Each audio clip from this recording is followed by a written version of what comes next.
l'invité de la matinale. KTO Radio. Journée internationale de sensibilisation à l'autisme célébrée demain, jeudi 2 avril. L'occasion ce matin de parler de l'inclusion des personnes autistes dans la société. Armelle Chapalin, bonjour. Bonjour Maxence.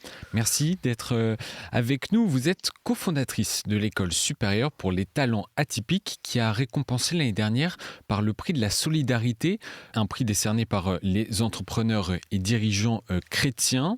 Votre établissement a été créé pour et par des autistes Asperger. Comment ça fonctionne ? Expliquez-nous. Alors, c'est une école qui a été fondée effectivement pour et par les autistes Asperger, qu'on appelle aujourd'hui les autistes sans déficience intellectuelle.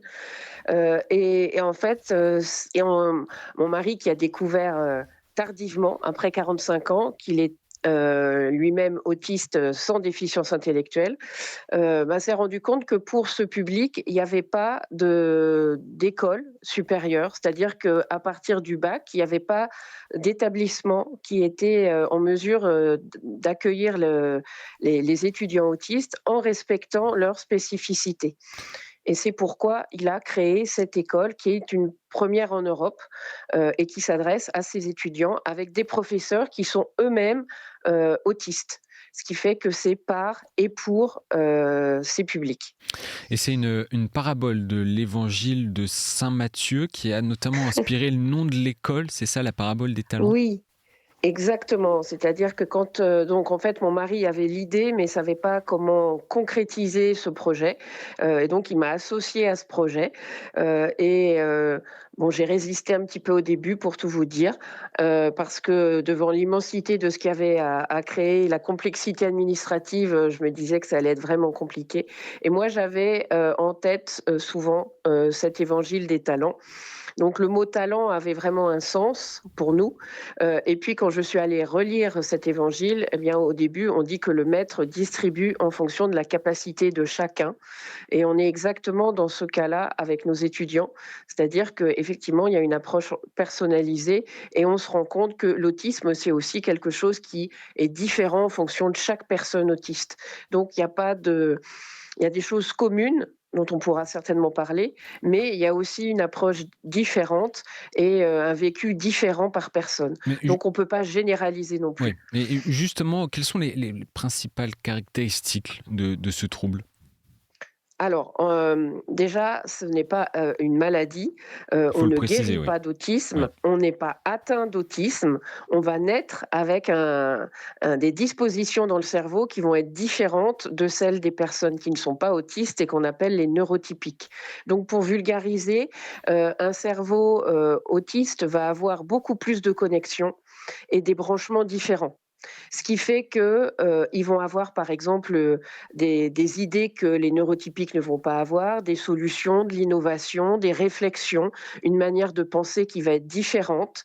Et en même temps, ils vont être moins bien câblés pour, par exemple, tout ce qui va concerner les relations sociales.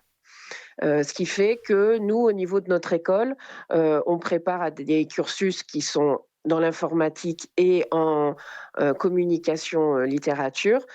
Et on a aussi développé des cours de savoir social avec 7 matières différentes pour justement compenser là où ils ne sont naturellement pas, j'allais dire branchés, mais où ils ont plus de difficultés. Alors, par exemple, ils ont une grande fatigabilité. Comment je gère ma fatigabilité quand je travaille pour répondre à une demande de mon patron sur un document à rendre dans la journée, par exemple, comment je gère, mais aussi quels sont les codes sociaux, l'expression sociale, qu'est-ce que c'est, l'histoire de l'autisme aussi, parce qu'en fait, on se rend compte que dans les hommes préhistoriques, il y avait déjà des personnes qui étaient autistes. Donc, ce n'est pas quelque chose de nouveau. Et donc, toutes ces matières servent à compenser là où ils sont plus en difficulté pour comprendre les relations sociales, les situations. On travaille beaucoup avec l'entreprise, donc par exemple, à quoi sert la machine à café dans une entreprise ? Ces publics-là ne sont pas forcément aptes à tout de suite comprendre ces moments qui pour eux ont beaucoup moins de signification que pour les neurotypiques.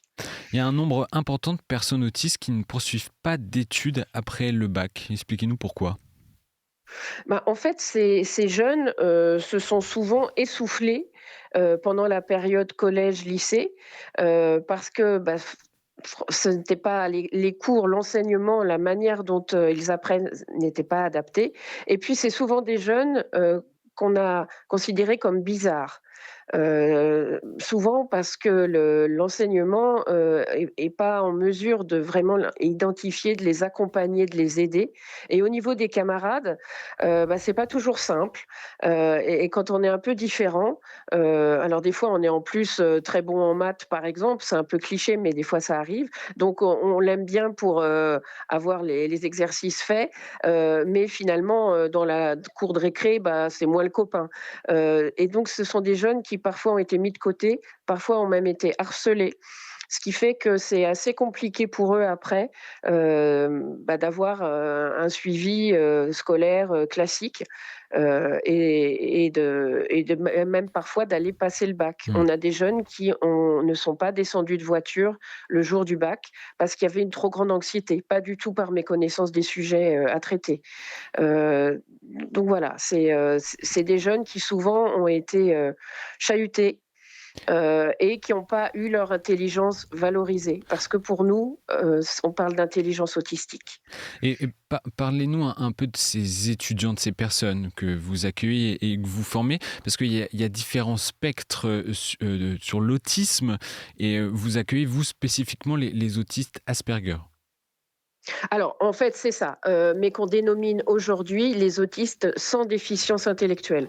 En fait, il y a 2 grandes familles dans l'autisme, au fur et à mesure que l'on connaît mieux, ce qu'est l'autisme et donc on va dire il y a ces 2 grandes familles avec déficience et là, ce sont des personnes qui auront toujours besoin d'un accompagnement, et sans déficience, ce qui fait que là, ce sont des jeunes ou des personnes qui ont pas tous les codes et qui vont, avoir plus de difficultés à s'insérer, mais qui n'ont pas du tout de déficience. Et Hem comment vous adaptez le fonctionnement de l'école pour faire face aux besoins de vos élèves?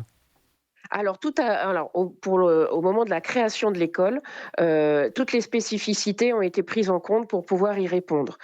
Par exemple, ils souffrent d'une trop grande lumière, donc on a des lumières tamisées et on a aussi mis des ampoules qui ne font pas de bruit. Parce que vous voyez, quand on a des néons, par exemple, il y a un petit bruit. Et ben, il y a des ampoules qui, elles aussi, font du bruit pour certains de nos jeunes, donc on en a trouvé qui font pas de bruit. On a travaillé sur, le bruit, donc il y a des installations pour qu'il y ait pas de résonance de la voix, par exemple. Sur le Il y en a rythme qui scolaire sont aussi? Oui, sur le rythme, c'est-à-dire que ce sont des cours de 45 minutes avec une pause de 15 minutes. On travaille en petits groupes, 45 minutes parce que c'est le temps de concentration moyen. Donc c'est vraiment, le moment où ils peuvent, bien apprendre. On travaille beaucoup avec de la pratique parce que leur intelligence demande à ce que le cerveau enregistre les informations. Donc quand c'est répété, il se dit: «Ah ça c'est important donc je garde» et après c'est comme le vélo. Une fois que c'est acquis, c'est acquis. Donc ça veut dire qu'il y a aussi, dans nos cursus, des manières d'avancer qui sont parfois beaucoup plus rapides ou alors on va étudier par exemple en informatique quelque chose en 2e année qu'à l'université on fait en 4e année parce que, ils sont prêts et sur ce chemin, ils peuvent aller plus vite. Hem Et puis on travaille beaucoup aussi, avec, donc notre savoir social pour préparer, les stages en entreprise qui sont demandés chaque année. En parlant de l'entreprise, justement, l'accès au travail, est-ce qu'il pose lui aussi problème pour les personnes autistes? Mais bien sûr, ah oui, vous me demandiez, le nombre de personnes qui arrivent à faire des études, par exemple. Il y en a que 3 du public autiste qui arrivent à aller jusqu'au bout dans un milieu classique pour les études. Pour le travail, c'est un chiffre bien plus important. On parle de 90 du public autiste qui n'est pas employé. Donc il y a vraiment, une non-utilisation, j'ai Oui. envie de dire, de cette intelligence et ce qui est vraiment au détriment des entreprises parce que de l'autre côté de l'Atlantique, ils ont bien compris qu'intégrer des publics autistes dans leurs équipes, c'est un énorme avantage concurrentiel. Pourquoi? Parce qu'ils ont ces idées, ils ont ces raccourcis, ils ont ces solutions qui permettent d'avoir des nouveaux projets qui sont bien plus ambitieux, qui ont bien plus de portée, et c'est vraiment un gage de succès. Donc, en France et en Europe, on n'arrive pas encore à comprendre que c'est vraiment important d'avoir ces personnes dans l'entreprise. Et puis donc ils ont des qualités professionnelles, hein, de la persévérance, le respect des règles, une grande loyauté, mais ils ont aussi énormément de qualités humaines. Et très souvent, quand ils sont venus dans une équipe, eh bien, l'équipe est plus vraiment la même après, parce qu'ils ont aussi remis toutes les qualités humaines des personnes en lumière. Et dans une équipe d'entreprise, on est des fois même en concurrence les uns avec les autres, donc il y a un climat particulier. Eux arrivent à voir la vraie nature des gens, à remettre au centre les qualités, que peut-être on rend des documents en retard, mais en même temps on est quelqu'un de très fiable, à qui on peut confier plein de choses, dont les conseils sont importants. Et donc tout ça crée une autre ambiance, et très souvent ce qui est fait comme aménagement pour ces personnes sert en plus à tout le monde. On baisse la Et, lumière, on éteint son téléphone, enfin voilà. et comment faites-vous pour faciliter cette inclusion dans le monde du travail à partir de l'école, de votre école? Alors, on travaille en étroite relation avec les entreprises qu'on essaye de rencontrer de manière différente. Soit on demande des témoignages de professionnels dans l'entreprise qui viennent chez nous, qu'ils soient autistes ou pas d'ailleurs, avec une grande question sur l'évolution attendue du métier.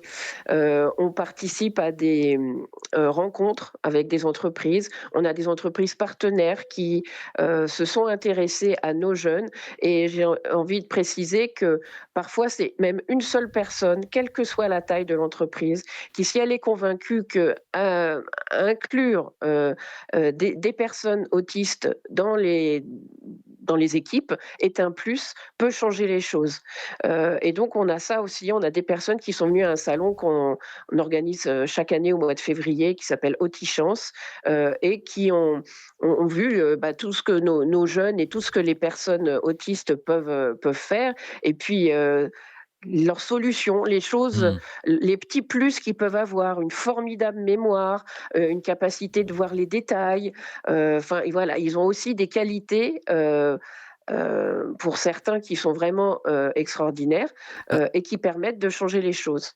Armelle Chapalin, quel regard vous portez aujourd'hui sur l'inclusion des personnes autistes dans notre société en France? Et Bah, qu'est-ce qu'il faudrait améliorer? Je me dis qu'en 2026, il serait temps de vraiment s'intéresser à cette intelligence. On appelle ça un trouble, c'est comme ça que vous m'en parlez, mais c'est une intelligence. Maintenant, ça fait plus de 20 ans que des scientifiques ont travaillé sur l'autisme avec des scientifiques eux-mêmes autistes, et le fait que c'est une intelligence, c'est vraiment quelque chose d'établi. Donc je crois qu'en plus, dans notre société, dans les entreprises, il y a des personnes autistes qui s'ignorent, puisqu'en France, on n'arrive pas encore à bien diagnostiquer tout le monde. Et donc, on a des personnes qui se forcent tous les jours à vouloir vivre comme des neurotypiques, en pensant que c'est plus facile pour le voisin, mais que nous, il faut se forcer, alors qu'ils sont eux-mêmes autistes, et donc devraient avoir des aménagements et un plus grand respect de ce qu'ils sont dans la société. Donc, il y a aussi le fait qu'on a très peu de personnes qui se disent autistes. Alors, j'ai vu qu'une de vos consoeurs, Maïtena Biraben, il y a 2 jours, a découvert qu'elle était elle-même autiste, et elle en a fait une vidéo sur les réseaux. Mais ça aiderait aussi beaucoup si des personnes, comme c'est le cas dans le monde anglo-saxon, se disaient: «Ah oui, et puis en plus, je suis autiste, ce qui fait que ça m'a beaucoup aidé dans ma carrière parce que j'ai fait ci, j'ai fait ça, grâce à cette intelligence». Voilà. Donc, Merci Armelle Chapalin. Vous êtes cofondatrice de l'École supérieure pour les talents atypiques. On vous recevait aujourd'hui à l'occasion de la Journée internationale de sensibilisation à l'autisme qui a lieu demain. Merci à vous. un grand plaisir. Merci beaucoup.